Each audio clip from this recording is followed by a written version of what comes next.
There's a name you need to know. Peter Thiel, PayPal founder, first outside investor in Facebook, the man who chose JD Vance. But here's what matters. Thiel runs Palantir, the company that built the algorithms ICE now uses to track immigrants. This is one thread. Pull it, and you find more. Elon Musk gutting federal agencies while mining data. Pro-natalist networks lobbying for state-enforced fertility. Moms for Liberty banning books in 200 school districts. Nick Fuentes dining at Mar-a-Lago. Different players, different motives, same outcome, a consolidation of power that looks less like traditional politics and more like a corporate takeover. For this video, I've spent hours tracking these networks. They're not hiding. They're building in plain sight. And what they're building has a name. We just keep refusing to say it.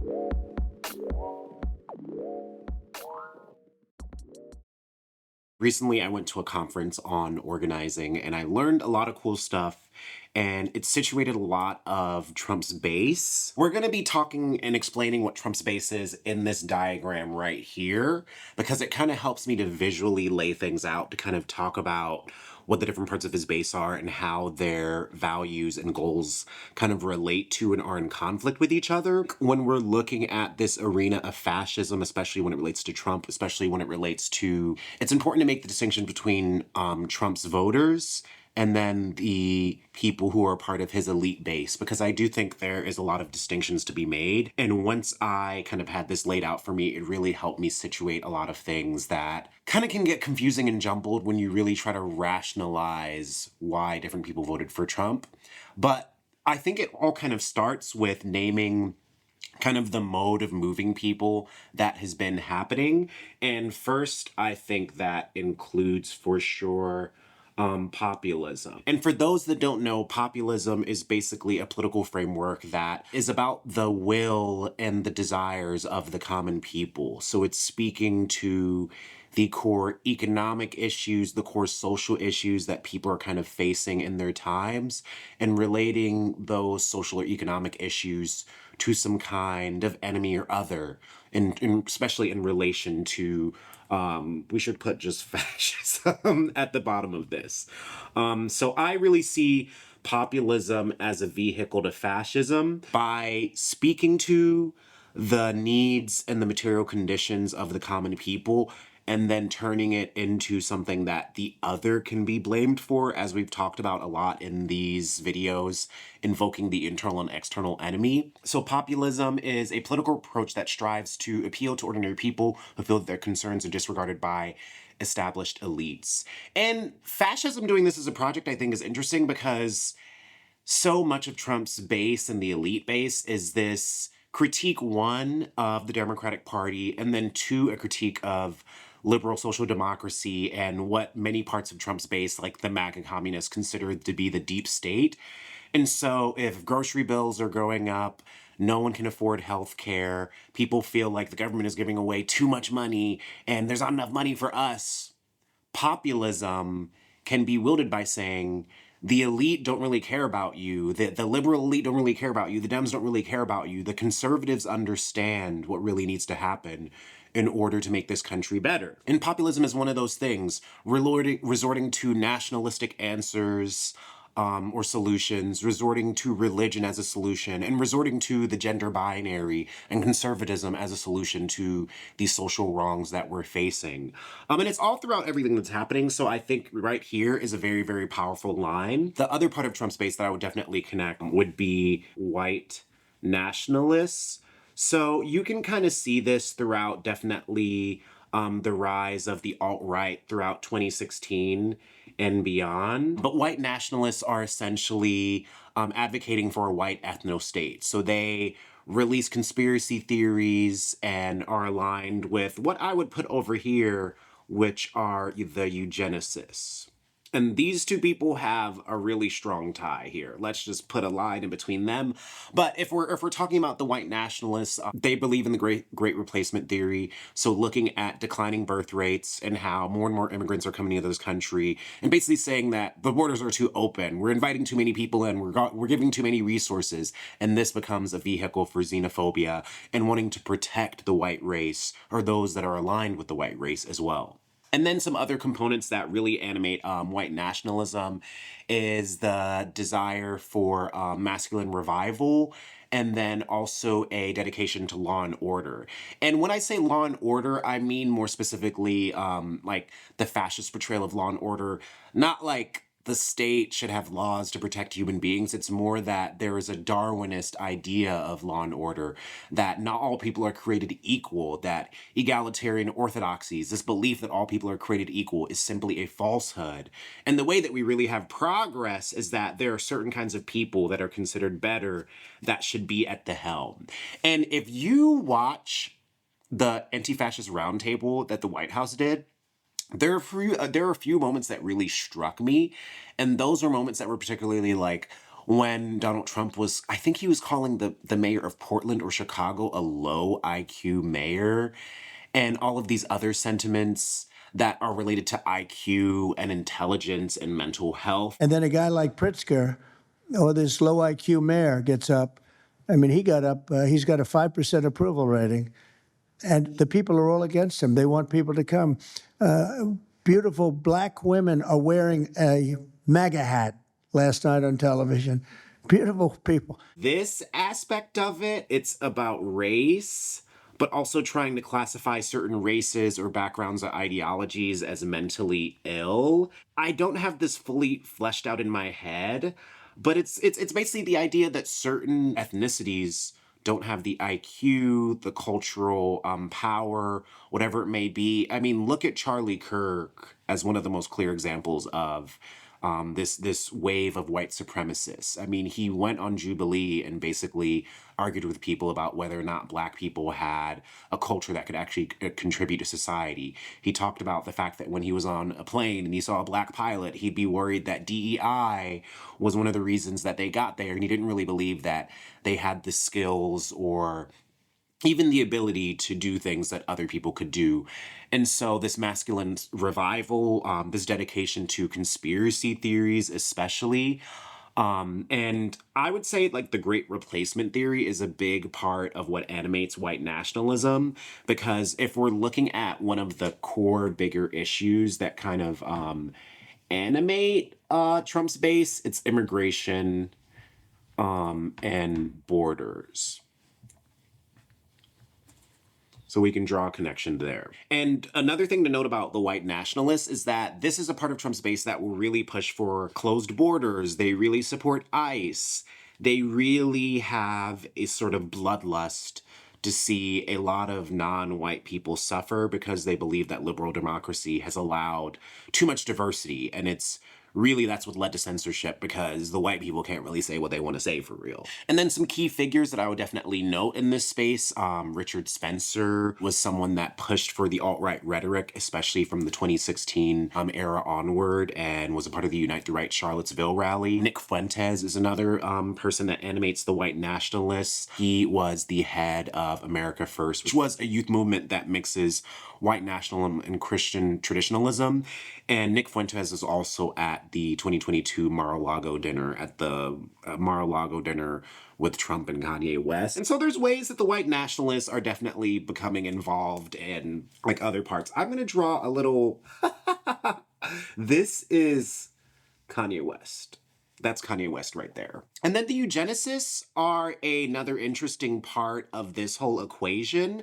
I would say the eugenicists are kind of like up there with the tech elite as well. So we're going to draw a really strong arrow from these two. I'm still trying to learn a lot more about the eugenicists, But these are folks that are really enmeshed with the white nationalists, but they have a particular allegiance towards bioengineering and looking at the tech aspects of how the elite can choose the gender of their children, how they can look at their sperm and eggs and be able to use all of these technologies to pick children that have higher IQs and are going to be a part of the intellectual elite moving forward, the people that can push public ideas. Sure. So eugenics is this kind of this pseudoscience that had its heyday really perhaps in the late 19th century, early 20th century. And it was this idea, it was rooted in the racist idea that there's multiple races that make up humanity. There are different, and you can identify this biologically and genetically, that there are distinct kind of human races or species, really, and they are competing with each other. And so eugenics was really the pseudoscience of how do you, in this context, kind of breed more superior and advanced populations and outbreed inferior and problematic subpopulations in order to advance the human species. I love the way you put it, and it's making me laugh because you're not thinking of people as people anymore. Like, as soon as you enter that, like, oh, populations need to do this thing to meet my agenda, you're not thinking about humans as individuals anymore.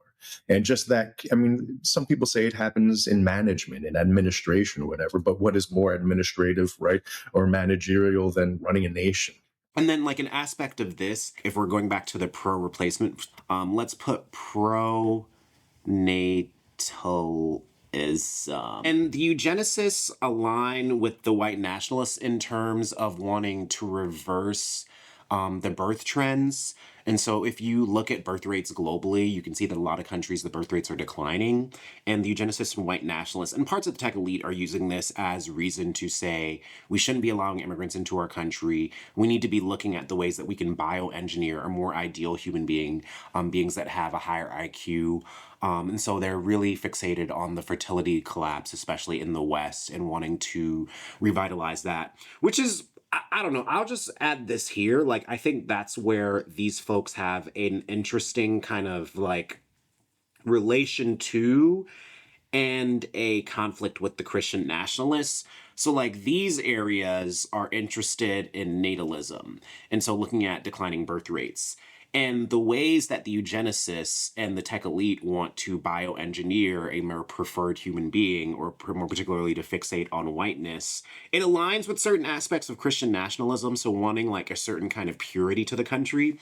But these folks are willing to kind of bastardize God's creations, whether it be like bioengineering, picking what kind of babies come out, doing forced sterilization and other things, which are things that the Christian nationalists can definitely be leaned into. But there is this kind of conflict amongst this crowd with the Christian nationalists about the purity of God's creation. So I'm going to add purity here. And then another thing to note for the eugenicists and how they relate to the Christian nationalists is family values. So looking at family values. And these are things that kind of animate different aspects of this. Like, the white nationalists believe that certain kinds of backgrounds of people just don't have the cultural values and the historical kind of development to be able to contribute to society. So many kids going through critical race theory, which if a little girl goes into kindergarten, if she's white, you're telling her she's bad. If she's brown or black, you're telling her she's never going to be good enough and she's always going to be a victim. You've got biological boys playing in girls' sports. This is one of the biggest women's issues of our time. And then recently, John Hopkins comes out with the definition of a woman. Did you see what it was? A non-man. They are literally trying to erase all the progress we have made in all of this time. And then everybody wonders why a third of our teenage girls last year seriously contemplated suicide. We're supposed to be raising strong girls. We've got to fight that fight. No matter what they try and call you, we have to fight for our girls.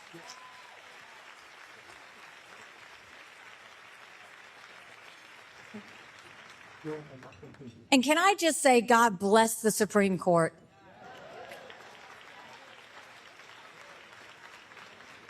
They are making a lot of wrongs right. We've seen it. They've made, they've corrected things on religious liberty. We're seeing that they're correcting things on student loans. But the affirmative action is really important.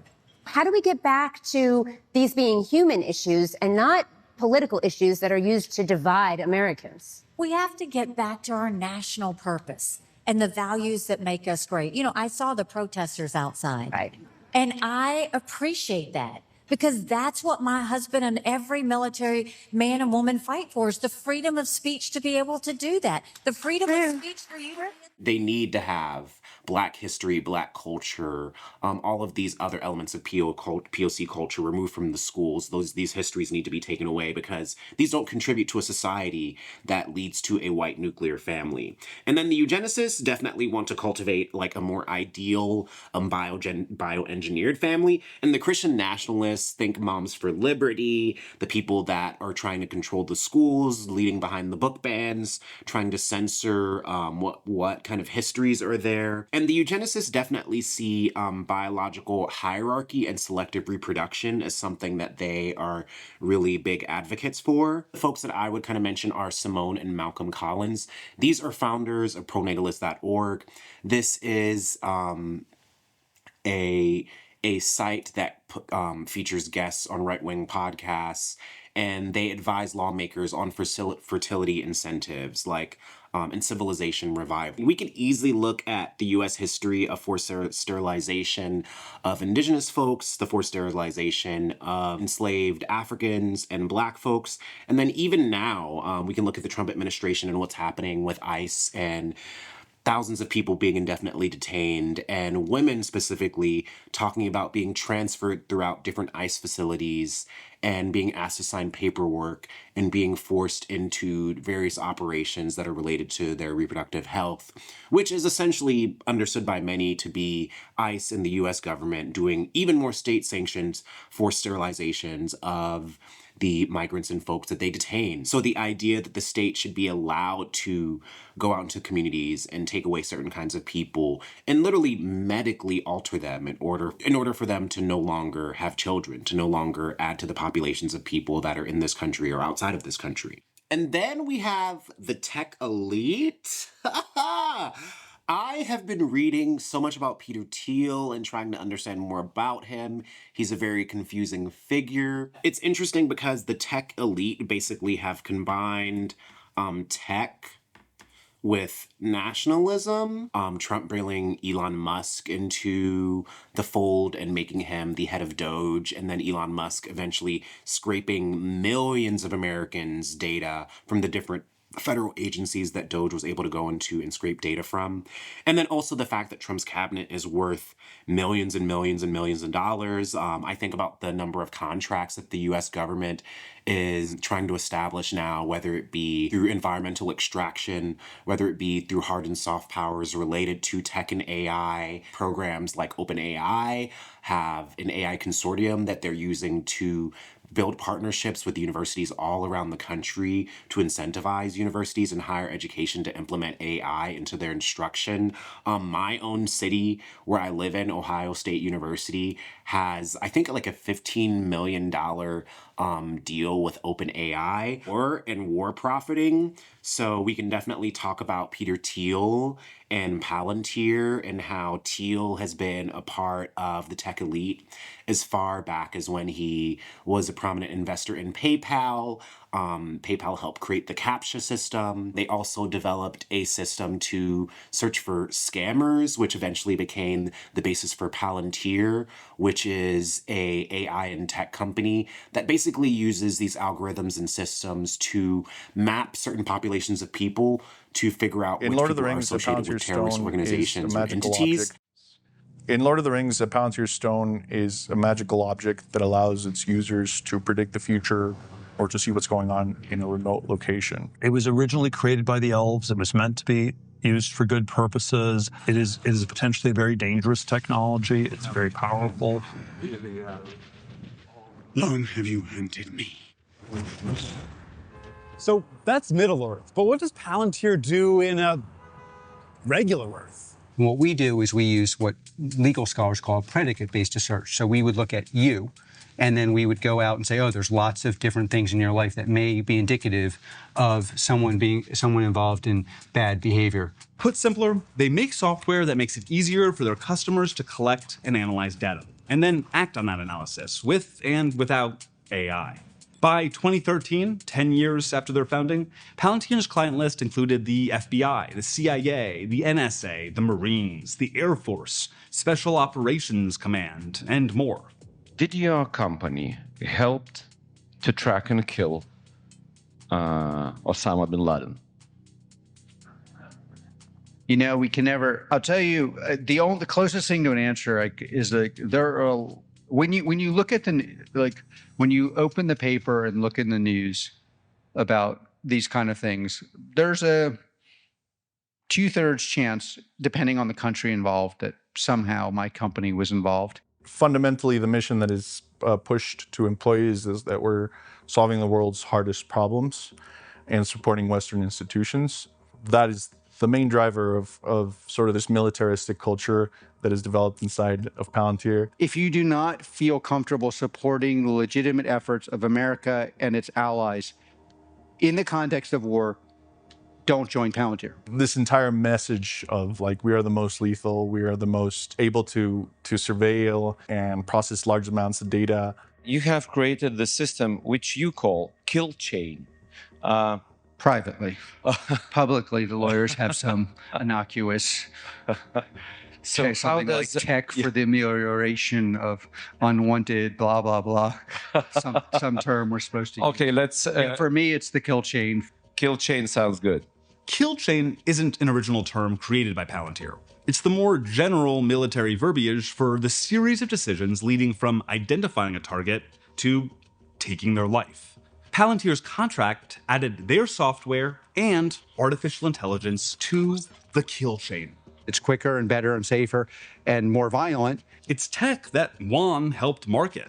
It reduces the distance you have to the problem, but when you're able to take a step back and really see all the narratives and how they were shaped and the actual application of these technologies. But there's been a lot of critique of Palantir for not being that accurate, for just selling itself to various governments and institutions, and literally profiting off of the war and genocides that are happening right now. And Thiel is a major proponent of this. Peter Thiel started the Stanford Review, which was a right-wing magazine that started during his time at Stanford University. He accused teachers of being communists. He admonished the university for not taking the AIDS epidemic more serious and covering up the glory holes at the university. There was a whole issue of Stanford Magazine that basically admonished and victim blamed victims of rape and tried to say that our system of investigation unjustly goes after people that are accused of rape, when actually it's the opposite. He also co-authored a book called The Diversity Myth in the late 1990s, and in one section of the book, Thiel and the co-author wrote, "But since a multicultural rape charge may indicate nothing more than a belated regret, a woman might realize that she had been raped the next day or even days later. Under these circumstances, it is unclear who should be held responsible. If alcohol had made both of them do it, then why should the woman's consent be obviated more than a man?" Peter Thiel, in 1909, he started PayPal. He was disturbed by 9/11, and this activated his kind of underlying fear of death, especially fear of death as a part of the elite. There's just so much about Peter Thiel that's fucked up. I mean, he's also gay. He grew up in Cleveland. And the tech elite really scare me. Many of the tech elite really believe in this notion of like tech oligarchy and tech statism. So wanting to acquire entire regions and have those regions be operated by these companies, by these monopolies.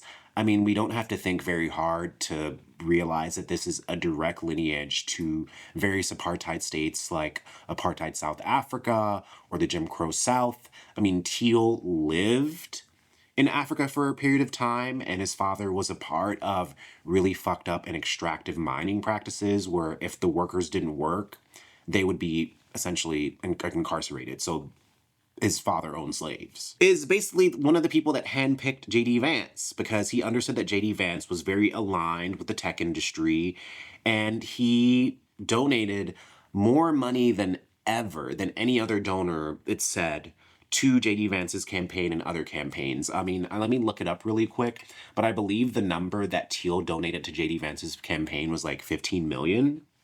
Yeah, in this article from CBC News, the billionaire who fueled J.D. Vance's rapid rise to Trump's VP spot. And this goes on to say, Vance, a relative newcomer to national politics, has assiduously courted billionaires and Silicon Valley titans to bankroll his unlikely rise from best-selling memoirs of despair, drugs, and generational poverty in Appalachia. Vance's most prominent benefactor over the years is Peter Thiel, the iconoclastic tech pioneer and investor. Thiel hired Vance at his global investigation firm in 2017, then nurtured Vance's political rise, donating $15 million to his 2002 Senate campaign and helping him win a closely fought GOP primary. Since then, Vance has received entree to other tech mega investors and was instrumental in organizing a $12 million fundraiser for Trump in June that included venture capitalists Kamath Paldeepathi, an early senior executive at Facebook, and David Sachs, who was a key figure in developing PayPal.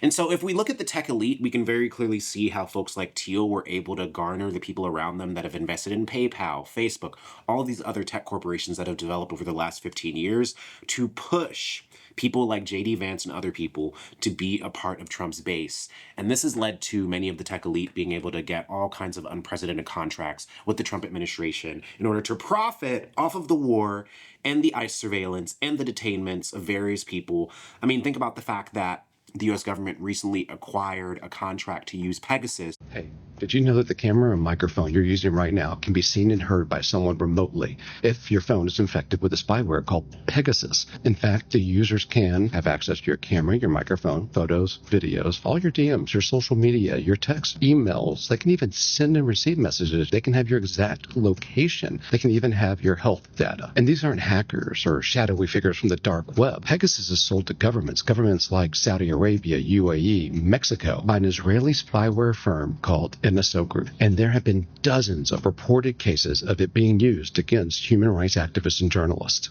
We actually interviewed victims of Pegasus in Mexico and associates of Jamal Khashoggi in London for an episode of Fault Lines called Targeted by a Text. Our reporting led us to a New Jersey mansion where Omri Levy lived, the owner of NSO. I knocked on his door to ask some questions about the business of sneaking into people's private lives.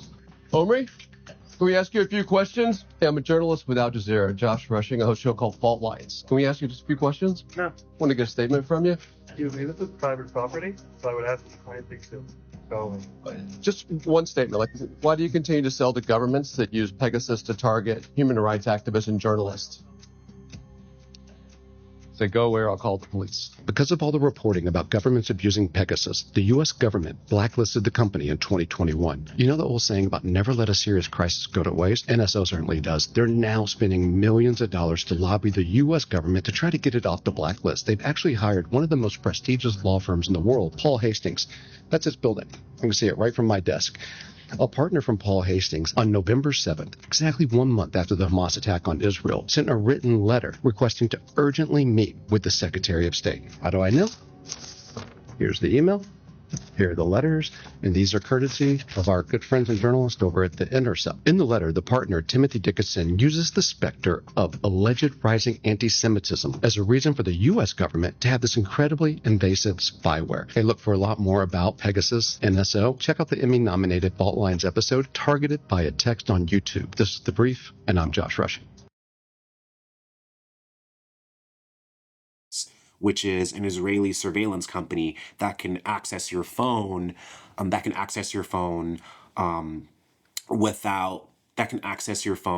see your text messages, your phone calls, basically be able to see everything without even being near you. It's a targeted way of surveilling people, and it goes even further than the other forms of surveillance that we've seen, like the fake cell towers that we can notice at protests that are able to use those signals to access your phone. Pegasus is a whole different thing. And so we have this map. The populace are able to kind of concisely look at the conditions that the masses are facing and turn these conditions into ideas that then can become something that is useful to all of these other factions of Trump's base. The white nationalists want an ethno-state. They're willing to resort to state repression, censorship, cultural erasure to make all of these things possible. They are also largely behind things like the Heritage Foundation, which drafted Project 2025. The Eugenicists are really in line with various parts of the tech elite, and they are worried about replacement theory, they're worried about declining birth rates, and they're willing to invest on mass amounts of level to make sure that very particular parts of the elite are the parts of the world that are able to contribute to civilization and society moving forward.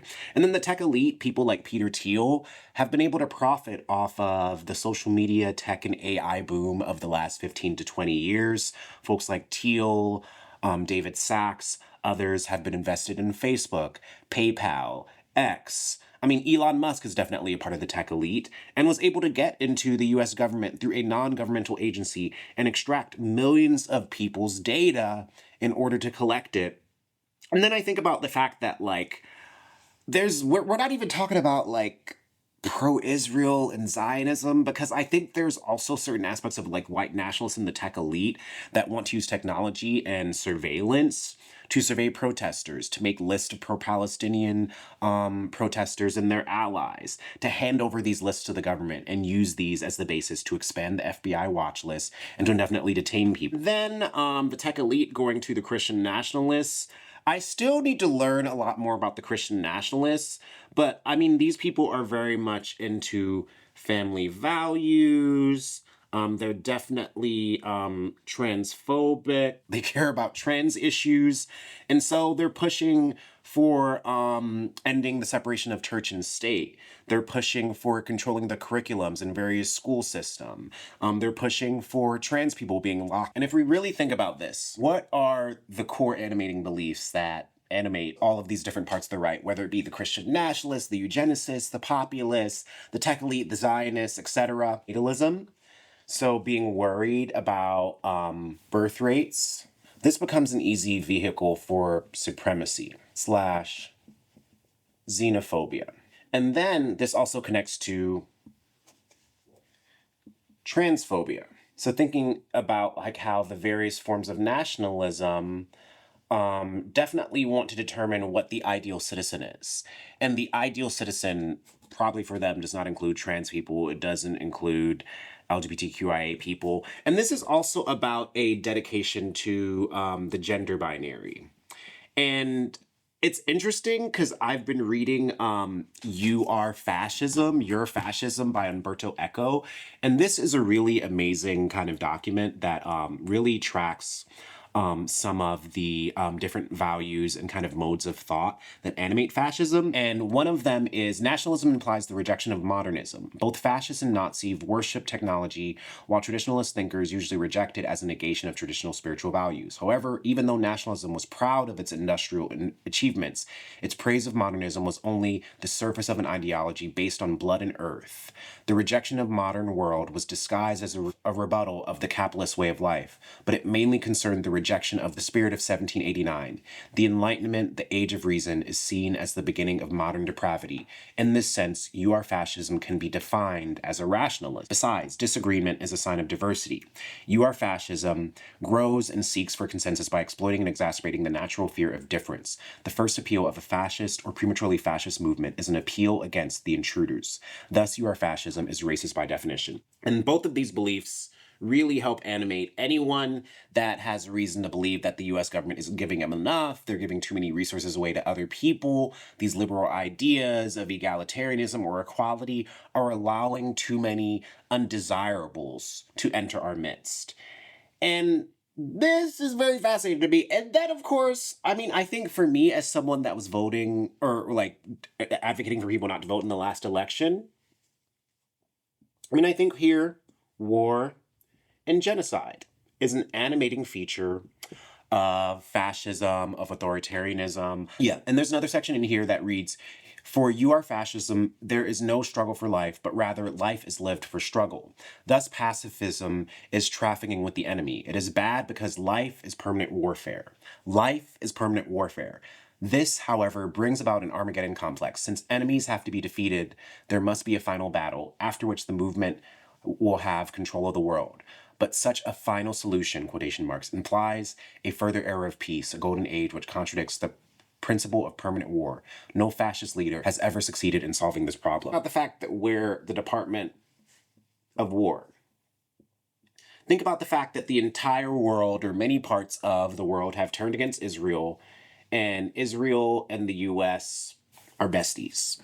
That's why I drew a heart there. Can you see that? Can you see? I hope this helps break down a lot of the values and core things that are animating different parts of Trump's base. We're living in a moment where historical fascism as we know it looks similar and also different to the conditions that we're seeing right now. The hyper-capitalism of what we're experiencing, the enmeshment of tech and surveillance industries and war profiting industries with the US government, hyper-belief in natalism and xenophobia, really bolstering ICE, the carceral state, a denial of being innocent until proven guilty, and this also surge of indefinite detainment, and considering anyone who is critical of Trump or who is anti-capitalist or is really just critical of this fucking regime and beyond is considered an enemy of the state.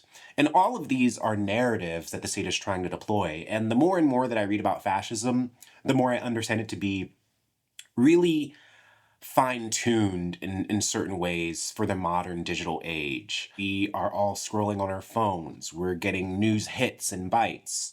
We're intaking other people's perspectives on media. And the distillation of these larger, more complex political ideas like natalism, like replacement theory, like the abundance fucking conference and all these other things that the liberals are trying to push in order to push back against Trump and the fascists.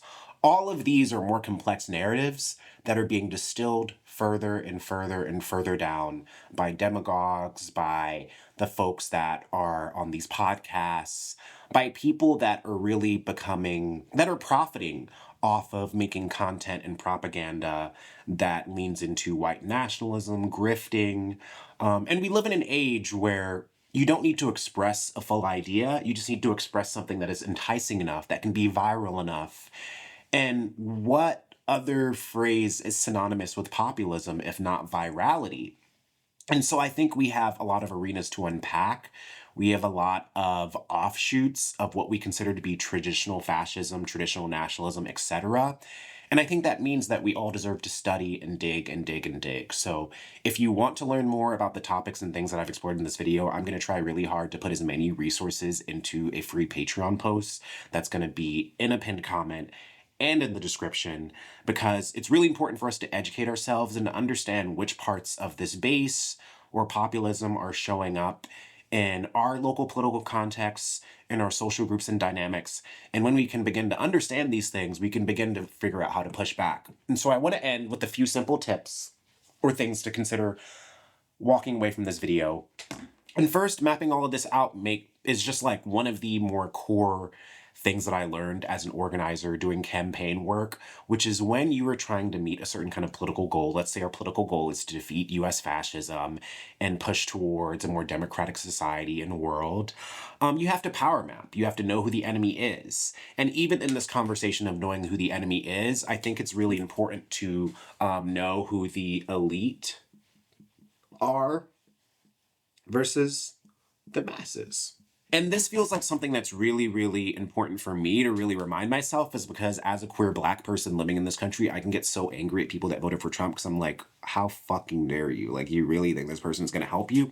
But when I really think about populism, about the fact that so many people's politics are incidental, their ideological perspectives are incidental, it's based on things that happen to them and maybe not these deeper structural analysis of the systems and the historical precedents that have been set in place, we can begin to understand how the average regular person trying to live their life, growing up in their context, can't pay their bills, can't afford healthcare, and if you're given a certain message by the news or a politician or a pundit or a demagogue, you begin to fall into that part of the algorithm, that part of the mainstream media. So much of our media and social lives are curated to us. And so if we respond to something, it's going to be refracted.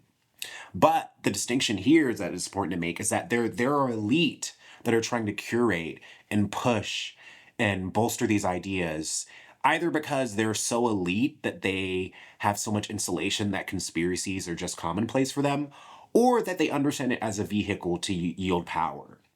Whether it be saying that immigrants are invading, whether or not they believe it, it allows certain companies to gain million and billion dollar contracts with ICE, and that becomes financially profitable. To have a certain ideology and to push it becomes financially profitable, especially when you have someone like Trump who's a businessman in office. And so knowing who the enemy is, I think, begins to allow us to engage in conversations around what the elite desires versus what the state is actually offering and doing. And that begins to be the basis for having a dialectical kind of approach to engaging with people, talking about the ways that unlikely things relate to each other, and showing how power over shows up in a lot of these beliefs and systems that are being pushed and peddled by Trump's base and the right wing. Mapping out allows us to strategize, as I mentioned. We can build counter narratives.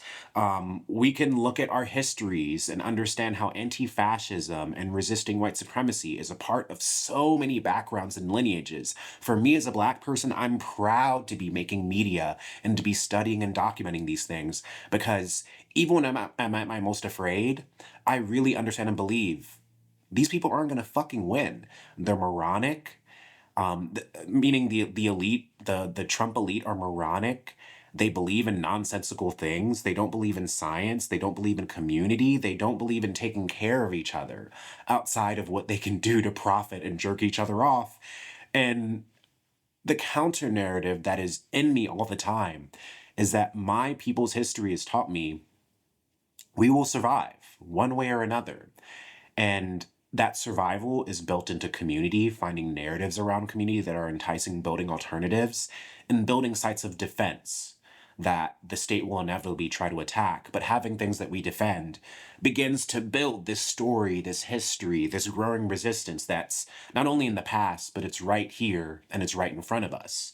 And so I think building counter narratives is going to be really important, because the right wing is able to do this so easily. They can come up with slogans like save the seas, save the trees, deport refugees.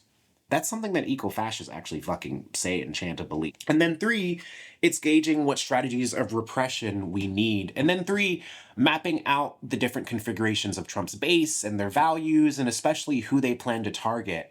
From watching that anti-fascist panel, anti-fascist roundtable at the White House, it's very clear that one of the tactics of repression that the state will continue to use is that when ICE come into particular cities and locations in the US and people inevitably resist, they're going to pick off people that are dedicated and militant political organizers and target them for the security culture modes of behavior that they use, target them for distributing zines, and basically manufacture this legal apparatus where more and more people can be charged with racketeering, or like the government is trying to designate domestic terrorism or being attached to a foreign terrorist organization.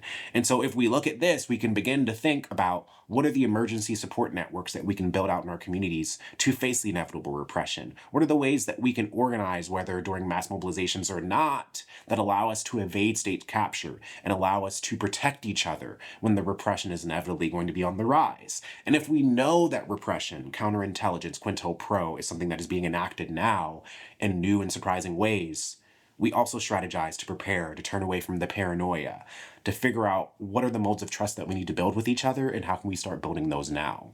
These are all complicated things. I think it's also simple. We start organizing. We start talking to our community about what emergency response networks look like. We start developing the resources that will be needed to take care of people that are undocumented or not, facing repression or not, that will need support and community and resources in order to deal with the trauma that this system is trying to reap and bring onto us. And I really, really just want to remind people that fascism will not win. It does not deserve to win. It's not correct. It's about creating a civilization where only some people get to live, only some people get to have a quality of life, and entire other populations of people are basically considered subhuman. The most sensible part of my brain, the most rational part of my brain knows that we deserve to push against this, and that starts with naming it for what it is. The US government is fascist, and it always has been.